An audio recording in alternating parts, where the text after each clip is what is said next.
his secret agent. Shocking. When a series makes it to its third entry, things can go in one of two directions. It can either go the Indiana Jones and the Last Crusade route and be arguably the best entry in the series, or it can go the Spider-Man 3 path and be so terrible the series needs a reboot to recover. Thankfully, Ratchet and Clank Up Your Arsenal lands closer to Dr. Jones than emo Peter Parker.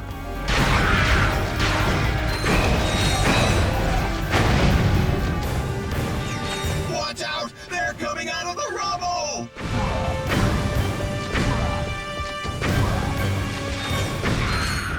Ratchet and Clank are back and have to save the galaxy again. This time, the story is a lot more personal. Ratchet's home planet is being attacked this time, so the duo have to go back and help with the fight. The jump between Ratchet and Clank 1 and 2 was a major leap, but the differences between this and the previous game are not so great. Rather, instead of changing things up, they simply improved everything. Everything has been tweaked and made all the better. Are you looking for some awesome weapons? We got that. Are you looking for some great humor and fun? We got that. Where? Behind you. Where? Behind you. Are you craving more slow-paced levels where you control Clank? Too bad. We got that too.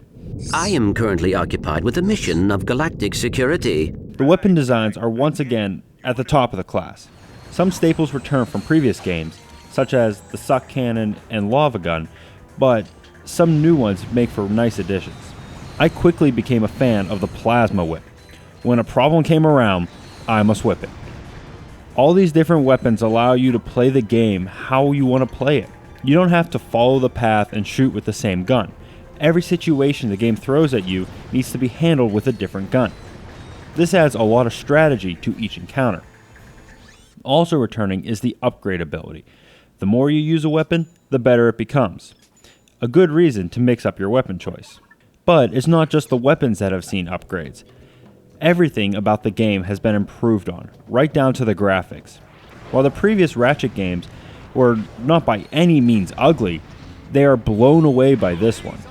Every planet has more going on, with battles happening all around you and environments that make you interested in what is up on the next platform. Oh yeah, that's entertainment, folks. The game is all about variety. Once you start getting tired of the platforming and shooting, the game mixes things up by throwing in an epic set piece. These range from fighting off waves of enemies with a team of galactic rangers to arena battles with giant bosses. It is this perfect pacing that never allows the game to feel repetitive. And if you don't feel like playing the single player, you can see how good you are by playing some fun multiplayer. The online is kinda basic, with only a limited number of game types, but it is really fun to blast away your friends with an annihilator. It took a game that was already a classic and made it just all the better.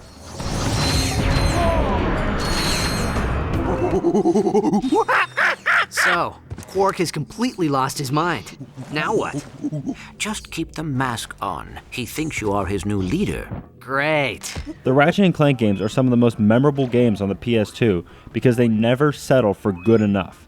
The series works as a perfect trilogy.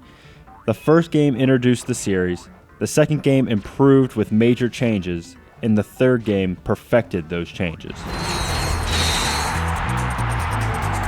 I don't believe it, folks! He survived the death course!